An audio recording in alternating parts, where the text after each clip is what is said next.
لوگ مذہب کی بنیاد پر کسی کو نشانہ بنائیں کہ یہ مسلمان ہے اس کو مارو، یہ ہندو ہے اس کو مارو، یہ یہودی اس کو مارو، یہ عیسائی اس کو مارو، وہ شیطان ہے، وہ مجرم ہے، وہ خطرناک قسم کے لوگ ہیں۔ تازہ بتازہ ابھی جو حملہ پہلگام کشمیر میں ہوا،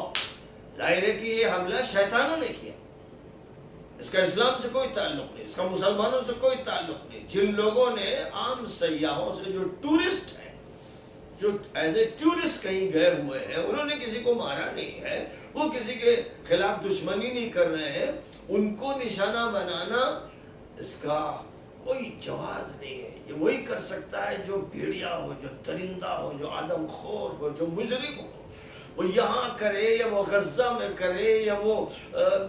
عراق میں کرے یا سیریا میں کرے، کہیں بھی جو درندے بھیڑیے آدم خور ہوتے ہیں، انہی کا یہ کام ہوتا ہے، انہی کا یہ کام ہوتا ہے۔ انہی کو دہشت گرد کہیے آپ، یا آدم خور بھیڑیا کہیے یا درندہ کہیے، آپ جن اوصاف سے بھی ان کو یاد کیجئے، وہ سب صحیح ہیں، کیونکہ وہ بہرحال وہ دیندار نہیں، وہ ایشور کے لوگ نہیں، وہ اللہ کے ماننے والے نہیں، وہ پیغمبر کو ماننے والے نہیں۔ اس لیے جن لوگوں کا بھی اس طرح کا دماغ ہے، یاد رکھنا چاہیے کہ ان کا دماغ شیطانی دماغ ہے، ابلیسی دماغ ہے، دجالی دماغ ہے۔ اور یہ تو فیصلہ حکومتیں کریں کہ تنظیم وہ کون سی تھی جس نے یہاں حملہ کیا، اور کہاں پر وہ کون سی حکومت اور تنظیم تھی جس نے کہیں اور حملہ کیا، اس کی تحقیق دنیا کرتی رہے۔ لیکن اتنی بات طے شدہ ہے کہ جو بھی کمزوروں کو، جو بھی غیر جنگجوؤں کو، اور جو بھی کسی مذہب کی بنیاد پر کسی کو مارے، وہ مجرم ہے، وہ ٹیررسٹ ہے، دہشت گرد ہے وہ۔ اور خوب یاد رکھیے کہ افسوس ہے، افسوس کہ ہمارے پڑوس میں جس ملک کو پاکستان کہتے ہیں، جو واقعات پیش آتے ہیں ہندوستان کے ساتھ، وہ ہندوستان جانے اور پاکستان جانے، لیکن جو بات ہم سب جانتے ہیں، پوری دنیا جانتی ہے کہ پاکستان اصل میں وہاں کے مجرموں نے، وہاں کی فوج کے جرنیلوں نے، وہاں کی جعلی حکومت نے اس کو نجسستان بنا دیا ہے۔ وہ پاکستان نہیں، پاک جگہ نہیں ہے، نجس ہے، غلیظ، گندی۔ وہاں کی حکومت جعلی ہے، وہاں کا وزیر اعظم جعلی ہے، وہاں کی وزیر اعلیٰ پنجاب کی جعلی ہے، فراڈی۔ اور وہ وہاں کا جو جنرل عاصم منیر ہے، وہ ایک کتا ہے، وہ مجرم ہے، خبیث ہے۔ اس نے پاکستان کے الیکشن کو تبدیل کروایا، عوام کے لاکھوں ووٹوں کو چوری کروایا۔ تو وہ ایک مجرم ہے، جس مجرم کو عالمی عدالت میں سزا دینی چاہیے۔ اور ہندوستان اگر سزا دے سکتا ہے اس کو، تو بہت اچھی بات ہوگی کہ اس مجرم کو اور ایسے مجرم جرنیلوں کو اور ایسی مجرم حکومت کو سزا دی جائے۔ سزا صرف ان کو نہیں جنہوں نے یہ دہشت گردی کی، اس دہشت گردی کے پیچھے، اور جو دہشت گردی خود پاکستان میں ہو رہی ہے، کہ جو لوگ سیاسی رائے کے مخالف ہیں، ہزاروں کی تعداد میں وہ جیلوں میں ہیں، اور کتنوں کو مار دیا گیا ہے، کہیں سرحد پر، کہیں بلوچستان میں، کہیں کشمیر میں۔ پاکستان کا کام صرف ظلم ہے۔ اسی ظلم کے نتیجے میں بنگال کے لوگ اس سے الگ ہوئے، اور 1971 میں بنگلہ دیش بن گیا۔ اب پاکستان یہ چاہتا ہے کہ بلوچستان الگ ہو، وہ چاہتا ہے کہ خیبر پختونخوا الگ ہو، وہ چاہتا ہے کہ کشمیر الگ ہو۔ یعنی اس کی عادتیں بتا رہی ہیں، اس کی جو بھیڑیا کی صفت ہے وہ بتا رہی ہے، اس کے جرائم بتا رہے ہیں۔ اس لیے خوب یاد رکھا جائے کہ مسئلہ انڈیا اور پاکستان کا نہیں، پوری دنیا کا ہے۔ اسلام ظلم کے خلاف ہے، ظالم کے خلاف ہے، مجرم کے خلاف، فراڈی کے خلاف، دہشت گردوں کے خلاف، بدماشوں کے خلاف۔ اور سب سے زیادہ بدماش پاکستان میں ہے، اوپر سے نیچے تک بدماش ہے۔ اچھے لوگ پس رہے ہیں، اچھے لوگ ہیں، بہت ہیں، لیکن وہ پس رہے ہیں، وہ دبے ہیں، کچلے ہوئے ہیں، جیلوں میں ہیں، مارے جاتے ہیں، ان کے ساتھ زیادتی ہوتی ہے۔ تو ظاہر ہے کہ جو نیک اور اچھے لوگ ہیں وہی کسی ملک کے اچھے شہری ہوتے ہیں، لیکن جو حکومتیں مسلط کی جاتی ہیں فراڈ کی بنیاد پر، جبر کی بنیاد پر اور زور زبردستی کی بنیاد پر، میں قرآن پاک کی اس وقت جو آیت 256 نمبر کی پیش کر رہا ہوں، اس میں اللہ نے جب فرمایا لا اکراہ فی الدین، دین کے معاملے میں جو اس دین اللہ نے دیا ہے، آخری نبی کو دیا، قرآن میں دیا، اس میں زبردستی اور جبر اور اکراہ نہیں ہے، کوئی کام زبردستی نہیں کرایا جا سکتا، زبردستی کوئی مذہب نہیں کسی کے اوپر مسلط کیا جا سکتا، زبردستی کوئی تہذیب مسلط نہیں کی جا سکتی، اسلام اس کے سخت خلاف ہے۔ جب قرآن صاف طور پر یہ کہہ رہا ہے تو زبردستی وہاں کے جرنیلوں نے، وہاں کے کتوں نے جو حکومت پاکستان کی گندی جعلی غلیظ مسلط کی ہے، ظاہر ہے کہ یہ قرآن کے خلاف، دین کے خلاف۔ اور جب وہ بات کرتے ہیں آیت الحرابہ پڑھتا ہے وہ مجرم خبیث عاصم منیر، وہ آیت الحرابہ پڑھتا ہے جس میں اللہ نے فرمایا کہ جو زمین میں فساد پھیلائے، جو کرپشن کرے، جو بدماشیاں کرے، جو جعل سازی کرے، جو فراڈ کرے اور جو لوگوں پر ظلم و زیادتی کرے، ان کی سزا یہ ہے کہ ان کو قتل کیا جائے، سولی پہ چڑھا دیا جائے، دربدر کر دیا جائے۔ وہ آیت سناتا ہے ان لوگوں کو جو مظلوم ہیں، یعنی مظلوموں کے خلاف وہ آیت فٹ کرتا ہے، منطبق کرتا ہے، اور وہاں کے ملے، وہاں کے چھوٹے شیخ و پیر اور وہاں کے داڑھی والے اس کی تقریر سنتے ہیں بے شرم اور بے حیا۔ چاہیے تھا کہ اس کی تقریر اس کے منہ پہ پٹخ کے مارتے کہ او ذلیل، او امریکی کتے، صہیونی کتے، جو آیت تو پڑھ رہا ہے وہ تجھ پر اور تیرے ساتھ جو فوجی ہو ان پر منطبق ہوتی ہے، تجھے سزا ملنی چاہیے۔ یاد رکھیے، سن لے سارے مسلمان، سن لے سارے مسلمان کہ جو لوگ بڑے جوش و خروش میں کسی مسئلے کو لے کر کھڑے ہوتے ہیں اور بات ان کی شروع ہوتی ہے سبحان اللہ الحمدللہ سے اور پہنچتی موت تک، جان دے دیں گے، کیوں جان دو گے بھائی؟ کس چیز پر جان دو گے؟ نہ جان لو نہ جان دو، ہمارا کام یہ ہے کہ بات سمجھو اور بات سمجھاؤ، حق کی دعوت دو، حق کی طرف بلاؤ، انصاف کی طرف بلاؤ، سب کو بلاؤ۔ یہ جو طریقہ کار انبیاء نے عطا فرمایا، تمام انبیاء نے، اور آخری نبی حضرت محمد مصطفیٰ صلی اللہ علیہ وسلم نے مکہ مکرمہ میں تو کسی بات کا جواب تک نہیں دیا، ظلم سہا، آپ کے صحابہ نے ظلم سہا اور بات اللہ کی کہتے رہے، اللہ کی طرف بلاتے رہے، اور مدینہ منورہ میں بھی جہاں آپ کی حکومت قائم ہو گئی، آپ نے کسی پر ظلم نہیں کیا، کسی پر زیادتی نہیں کی، کسی کو کبھی بھی حبس بیجا میں نہیں روکا، آپ ہمیشہ رحمت عالم بن کر لوگوں کے سامنے آئے اور ہمیشہ کمزوروں کا ساتھ دیا، غریبوں کا ساتھ دیا، بیواؤں مسکینوں کا ساتھ دیا، اور آپ کے رحم دلی کا یہ عالم کہ نماز پڑھا رہے ہیں، قرآن پڑھ رہے ہیں، پیچھے صفوں میں عورتیں کھڑی ہوئی ہیں، بچہ کسی کا رونے لگا تو بجائے اس کے کہ نماز کے بعد آپ عورت کو ڈانٹتے کہ بچوں کو کیوں لاتی ہے تو، اگر تجھے نماز پڑھنے کا شوق ہے کہ مسجد میں آئے گی تو بچوں کو کیوں لاتی ہے، بجائے اس کے یہ فرمایا کہ بچے کے رونے کی آواز کی وجہ سے میں نے نماز مختصر کر دی، میں نے نماز مختصر کر دی، یعنی پوجا چھوڑ دی، کم کر دی۔ یہ فرما رہے ہیں ایک بچے کے رونے کی تکلیف آپ کو محسوس ہوئی، اس کی ماں پریشان ہوگی تو میں نماز کو مختصر کر دیتا ہوں۔ جس نبی کا یہ عالم، ایک شخص، ایک عام آدمی دیہاتی الڑ قسم کا، وہ مسجد کے کنارے جو صحن تھا اس میں بیٹھ کے پیشاب کر دے لگا۔ اب جو آپ کے صحابہ تھے وہ تو غصے میں بالکل سرخ ہو گئے اور کھڑے ہو کر یہ چاہا اس کو پکڑے اور اس کو سزا دے۔ نبی نے سب کو روک دیا کہ اس کو پیشاب کر لینے دو، بیچ میں مت ٹوکو، اس سے تکلیف ہو جائے گی، پہلے اس کو پیشاب سے فارغ ہو جانے دو۔ وہ پیشاب سے فارغ ہو کر آیا اور نبی کو سلام کیا تو نبی نے اس محبت کے ساتھ اس سے کہا کہ ارے اللہ کے بندے، یہ مسجد ہے، یہاں پیشاب نہیں کیا جاتا، یہ جگہ پاک رکھی جاتی ہے۔ پھر اس کو ڈانٹا نہیں، سمجھایا، اور اپنے ان صحابہ سے جو جوش میں اس کو روکنے والے تھے یہ فرمایا جاؤ ایک ڈول پانی لا کر اس کے پیشاب پر اس طرح بہا دو کہ وہ سب اس کا اثر مسجد سے باہر نکل جائے۔ ان سے یہ کام لیا. اس سے بھی یہ نہیں کہا کہ تو نے یہ حرکت تو کر دی، جا اب ایک ڈول بھر کر پانی لا اور اس پر ڈال، صفائی کر مسجد. یہ بھی اس سے نہیں کہا.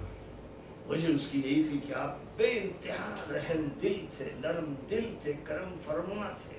اور انسانیت کا سب سے زیادہ آپ کو خیال تھا. تو اب غور فرمایا جائے کہ جو اپنے کو اسلام کی طرف منسوب کرے اور اس کے بعد لوگوں کو مارے، جیسے سب نے دیکھا کہ داعش نے جو عراق اور شام کی حکومت کا دعویٰ کر رہے تھے، کس طرح 20 لوگوں کو بٹھا کر ان کی گردنیں کاٹی، ان کو گولیوں سے مارا، کیوں مارا؟ اس لیے کہ وہ زبردستی ان کو مسلمان بنانا چاہ رہے تھے، ایک ایسا مسلمان جو درندہ صفت ہو، بد اخلاق ہو اور جو قرآن کے خلاف ہو. ظاہر ہے کہ یہ داعش مجرم تھے، جہاں بھی رہے، جہاں بھی ہیں، یہ مجرم ہے. ظاہر ہے کہ جو بھی یہ پڑھتے رہے، جس طرح دین کو سمجھتے رہے، وہ حوالے بھی مجرمانہ ہیں، یا ان کے دماغ مجرمانہ تھے تو کہ صحیح بات سے بھی غلط بات نکالتے رہے. بہرحال مجھے ایک اور مزید بات جو سمجھانی ہے کہ عام طور پر علماء کہہ دیتے ہیں لا اکراہ فی الدین، دین میں زبردستی نہیں، کوئی زور زبردستی نہیں، یعنی کسی کو زبردستی مسلمان نہیں بنایا جائے گا، یہ قرآن کہہ رہا ہے. لہذا تلوار کے زور پر اور بندوق کے زور پر اور ڈرا کر اور دھمکا کر کسی کو مسلمان بنانا قابل قبول نہیں، اللہ کو قبول نہیں، ایشور کو قبول نہیں، محمد صلی اللہ علیہ وسلم کو قبول نہیں، اور اس کا اسلام معتبر نہیں. وہ مسلمان نہیں شمار ہوگا جس پر جبر کے ذریعے اسلام مسلط کیا گیا ہے. یہ تو عام طور پر معنی بیان کیے جاتے ہیں، لیکن صرف اتنے ہی معنی نہیں. پوری شریعت اسی پر قائم ہے کہ جہاں بھی عدل اور انصاف ہوگا وہاں پر بات قبول کی جائے گی، جہاں ظلم کا جواب ہوگا اور ظالم سے مقابلہ ہوگا وہاں بات قبول کی جائے گی، اور جہاں مجرم کو سزا دی جائے گی وہاں قبول کی جائے گی. لیکن کوئی کام زور و زبردستی سے نہیں کرایا جائے گا، اور اگر کسی پر جبر کر کے ظلم کرتے ہوئے زیادتی کرتے ہوئے کوئی جرم کرایا جائے گا تو جس پر ظلم کیا گیا وہ معاف ہوگا، اور جس نے ظلم کیا اس کی پکڑ ہوگی، دوہری تہری پکڑ ہوگی. یعنی کسی نے کسی کو مجبور کیا کہ اس کو گالی دے، تو جس نے مجبور کیا اس کو سزا ملے گی، اور جس کو مجبور کیا گیا کہ وہ گالی دے اس کو معافی ہے. کسی نے کسی کو مجبور کر کے خدا نخواستہ اس سے بدکاری کروائی تو جس کے ساتھ یہ عمل کیا گیا، یعنی زیادتی کرتے ہوئے اس سے یہ بدکاری کروائی گئی، اس کی پکڑ نہیں ہوگی. جس پر ظلم کیا گیا اور زبردستی اس سے کوئی گناہ کروایا گیا اس کا گناہ معاف ہے. قرآن پاک میں صاف طور پر ذکر ہے کہ وہ بدماش جو اپنے آپ باندیاں پالتے تھے اور جبرن ان سے زنا کرواتے تھے، اللہ نے فرمایا کہ وہ جو باندیاں تھیں مجبور جن کو اس طرح رکھا جاتا تھا، اللہ نے انہیں معاف کیا، اور جو مجرم تھے، خبیث جو یہ کاروبار کرتے تھے، پکڑ ان کی ہوگی اور سخت سے سخت ہوگی. جس آیت کریمہ میں تذکرہ فرمایا گیا ہے اس کا، اس میں مفسرین کرام نے، چاہے وہ ابن کثیر ہوں یا رازی ہوں یا دیگر حضرات ہوں، سب نے لکھا ہے کہ مدینہ منورہ میں عبداللہ ابن ابی نے اس طرح کے قہبہ خانے قائم کر رکھے تھے. مدینہ منورہ میں نبی موجود ہیں اور یہ نبی کی خدمت میں بھی حاضر ہوتا ہے، اور ساتھ ساتھ یہ اڈے بنا رکھے اس نے جہاں یہ زبردستی باندیوں سے بدکاری کرواتا ہے. ظاہر ہے کہ جبر کے ساتھ کوئی عمل بھی شرعی حیثیت حاصل نہیں کرے گا. زبردستی کسی سے طلاق دلوائی طلاق نہیں ہوگی. مولوی بولیں گے نہیں صاحب وہ تو طلاق تو ہو ہی جائے گی، بالکل غلط کہتے ہیں. لا اکراہ فی الدین میں وہ بھی داخل ہے، اور نبی صلی اللہ علیہ وسلم نے فرما دیا کہ جو مکرہ ہے اس مکرہ کی بات پر باس پرس نہیں ہوگی، اس پر کوئی مواخذہ نہیں ہوگا. زبردستی کوئی جھوٹی قسم کھلوائی گئی، زبردستی جھوٹی گواہی دلوائی گئی، زبردستی کسی سے چوری کروائی گئی، زبردستی کسی سے برا کام کروایا گیا، تو جس کے ساتھ زبردستی کی گئی ہے وہ معاف ہے، اس کی پکڑ نہیں ہوگی. یہاں تک کہ جو ظالم حکمران ہے زبردستی ان کی بیعت لی گئی، زبردستی ڈر کی وجہ سے لوگوں نے بیعت کی کہ یہ حکومت کاٹ کھانے والی ہے۔ نبی نے فرمایا تھا لیکن یہ کاٹ کھائے گی ہم سب کو، جس طرح اس نے کاٹ کھایا نبی کے خاندان کو، تو اس لیے انہوں نے بیعت کی، وہ جبری بیعت تھی۔ امام مالک رحمۃ اللہ علیہ نے عباسی حکومت کے زمانے میں اشارہ کیا تھا کہ یہ جبری بیعت قابل قبول نہیں ہے۔ جب حضرت ذو النفس الزکیہ کی انہوں نے تائید کی تھی، جو عباسی حکومت کے خلاف نکلے تھے، تو حکومت نے پھر اس پر ان کو جو سزا دی کہ ان کے ہاتھ، ان کے کاندھے اکھڑوا دیے، داڑھی منڈوا دی، اور مدینہ منورہ میں گدھے پر بٹھا کر چکر لگوائے کہ یہ آپ نے فتویٰ دیا۔ اور بنی امیہ کے مجرموں نے حضرت امام ابو حنیفہ کو سزا دی تھی، سر پر کوڑے لگائے تھے، اس لیے کہ انہوں نے حضرت امام زید شہید کا ساتھ دیا تھا۔ اس لیے یاد رکھیے زبردستی کچھ نہیں ہوگا، کوئی کام زبردستی نہیں۔ ایک شخص ہے جو وضو نہیں کر سکتا، آپ زبردستی اس سے وضو کرا۔ ایک شخص غسل نہیں کر سکتا، اس حال میں ہے، بیماری کی ایسی حالت میں ہے، یا اور ایسا کوئی سبب ہے، تو آپ زبردستی اس سے کہیں گے نہیں صاحب شریعت کا حکم ہے غسل کرنا پڑے گا۔ تو جو بھی زبردستی کرے وہ مجرم ہے۔ دین میں زبردستی کسی مسئلے میں نہیں، نہ فریضے کی ادائیگی میں ہے، نہ کسی حرام سے بچنے کے سلسلے میں ہے۔ اگر کسی نے زبردستی کسی کے منہ میں سور کی بوٹی گھسیڑ دی ہے، شراب ٹپکا دی ہے، ظاہر ہے کہ جس کے ساتھ یہ کیا ہے وہ مجبور ہے، وہ مظلوم ہے، اس پر گناہ نہیں ہے۔ گناہگار وہ بدماش ہے جس نے جبر و ظلم کیا ہے۔ لا اکراہ فی الدین کا دائرہ پوری شریعت پر حاوی ہے۔ اس سے نکالتے ہیں جو لوگ کچھ باتوں کو نکال کے الگ کرتے ہیں کہ یہاں اکراہ بھی چلتا ہے، وہ فقیہ نہیں ہے، لٹھ باز ہے، وہ لٹھ باز ہے، لٹھ باز ہے، ان کی شریعت الگ ہے، وہ قرآنی شریعت نہیں ہے۔ اس لیے کوئی کام بھی جبر و اکراہ سے نہیں کرایا جا سکتا۔ جو کام بھی ہوگا اختیار کے ساتھ ہوگا، سمجھ بوجھ کے ساتھ ہوگا، اور جو بغاوت کرے گا وہ بغاوت کی سزا پائے گا، جو نظام سے بغاوت اختیار کرے گا وہ بغاوت کی سزا پائے گا۔ تو فرمایا جا رہا ہے کہ اللہ تعالیٰ نے حق کو بالکل واضح فرما دیا، کوئی چیز ڈھکی چھپی ہے ہی نہیں۔ انسان کو جو عقل دی ہے اللہ تعالیٰ نے، اسی عقل کی رعایت رکھتے ہوئے حکم دیا ہے۔ کوئی حکم بھی ایسا نہیں دیا ہے، دین میں کوئی حکم ایسا نہیں ہے جو عقل سے بالا تر ہو، جو عقل میں نہ آنے پائے اور عقل اس کو قبول نہ کرے، کوئی حکم ایسا نہیں۔ ہر حکم شرعی ایسا ہے جو معقول ہے،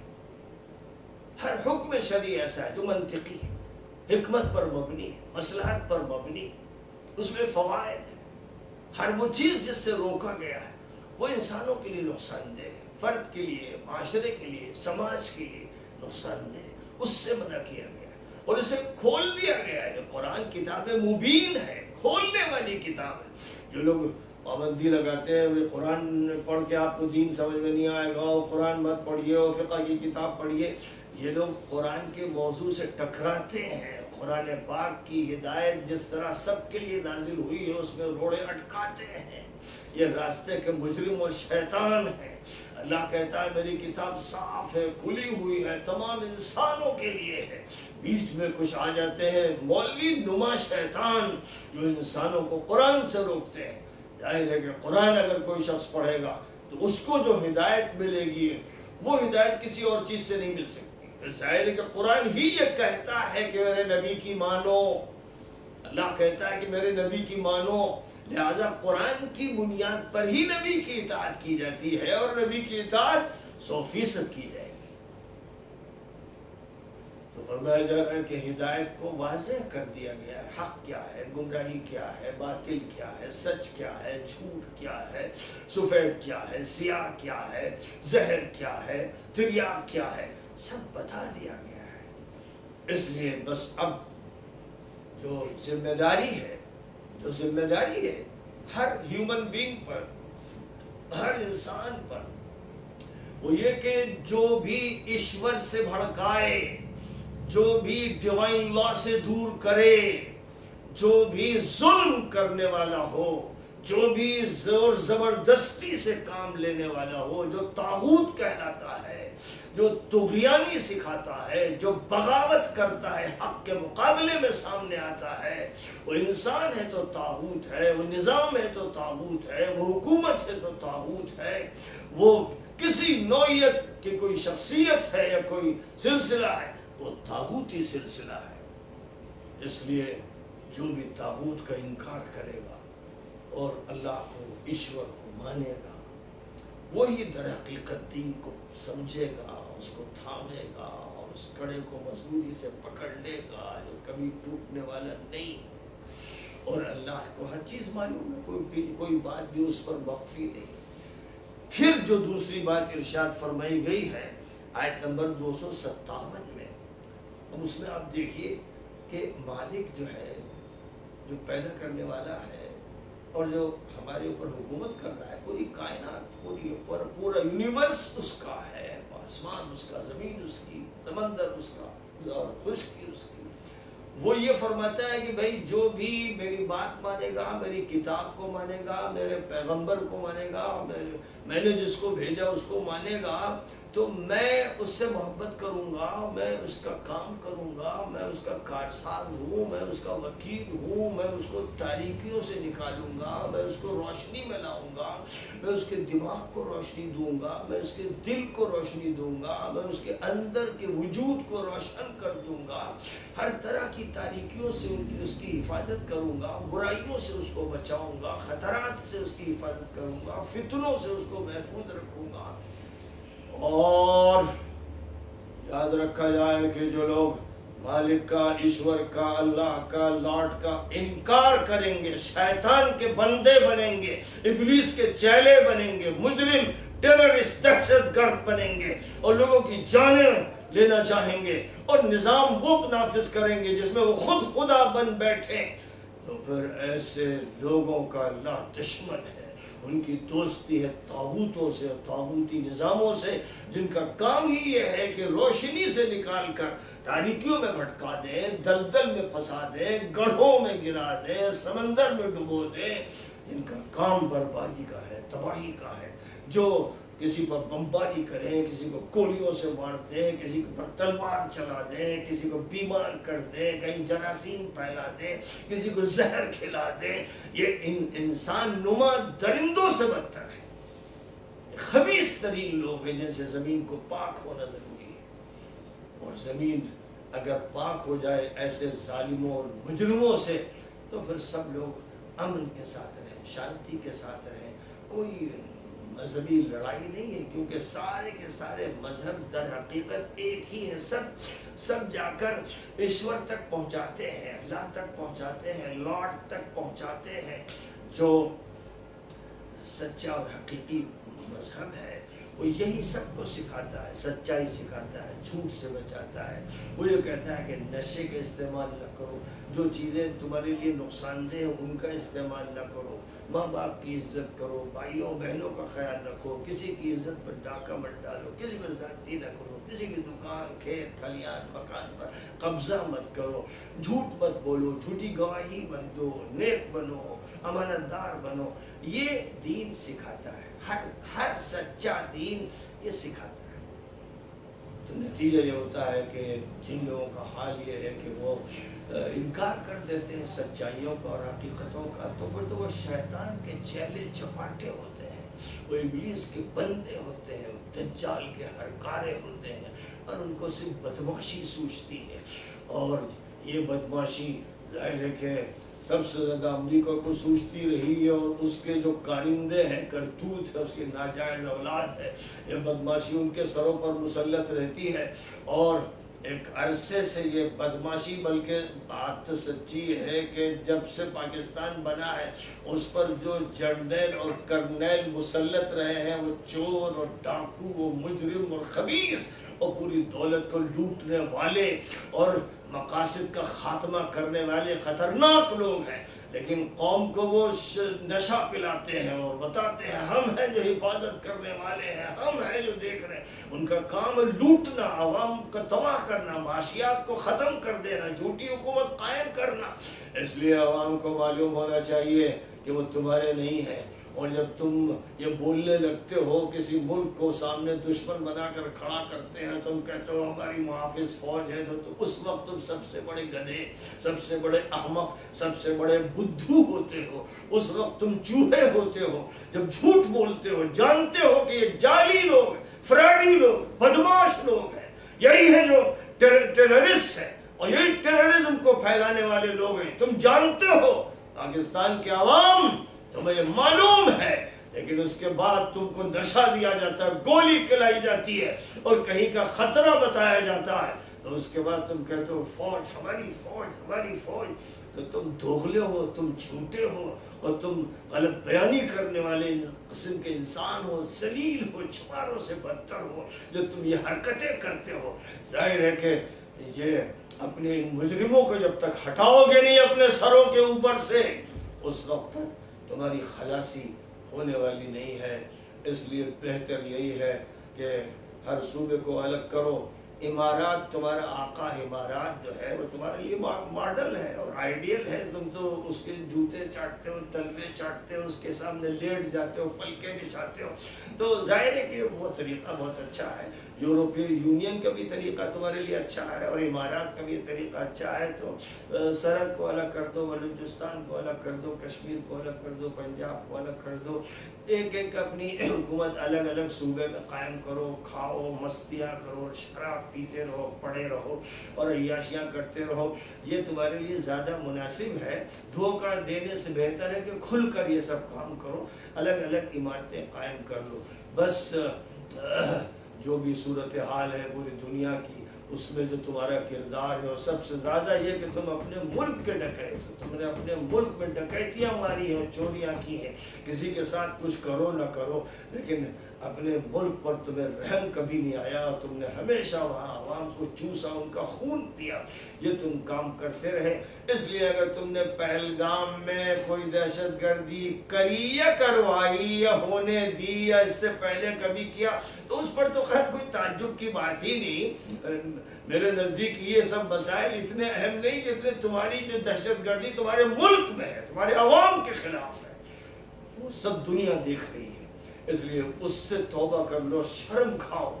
شرم کھاؤ، اپنے وجود پر شرم کرو، زمین میں گڑ جاؤ اے مجرموں، یہ تمہارے لیے زیادہ بہتر ہے۔ وآخر دعوانا ان الحمد للہ رب العالمین۔